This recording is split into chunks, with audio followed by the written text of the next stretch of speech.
Donc l'aspect sonore de l'exposition, c'est vraiment une forme d'incantation, moi je trouve, de certaines plantes qui ont toutes un impact fort sur le corps humain. Quand elles sont absorbées ou fumées, ou il y aura des effets de transformation.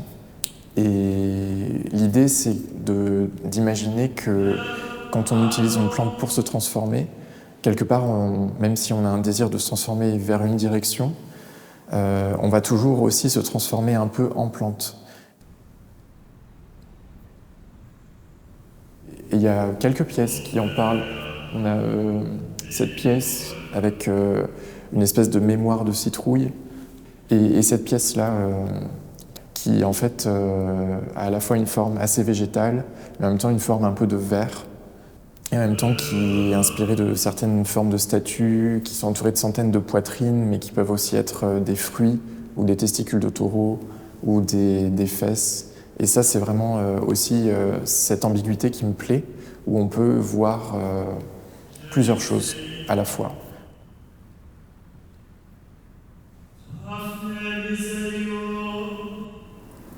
En fait, je pense que je veux vraiment parler de la lumière dans cette exposition, avec des effets de transparence, de brillance, de réflexion.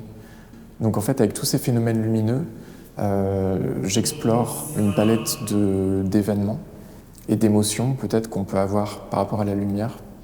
Donc c'est uniquement un aspect qui pour moi est assez simple quand on regarde les plantes et qui devient compliqué quand on regarde d'autres formes de vie.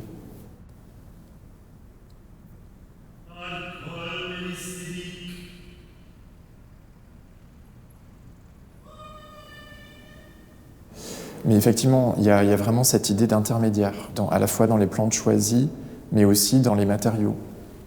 Et aussi une forme de transcendance. Par exemple, cette serpillière que j'ai récupérée chez ma grand-mère. Et au départ, je l'avais brodée, ensuite j'ai décidé de la dorer. Et passer plusieurs jours en face de ce textile en fait, qui représente une action à la fois assez humble en un sens, ou en tout cas qui symbolise ça, mais aussi l'idée de donner une valeur plus élevée à la fonction de nettoyage. Et je pense que c'est mon intention en tant qu'artiste aussi en général, de proposer en fait aussi une action sur les personnes qui viennent visiter l'exposition. Ils ne sont pas obligés de le ressentir, mais c'est vrai qu'on arrive quand même avec une espèce d'onction à l'anétole. Et l'anétole, c'est justement cette molécule qu'on extrait de l'anis, du fenouil, ou là en l'occurrence de l'anis étoilé, et qui a un rôle très important dans l'exposition.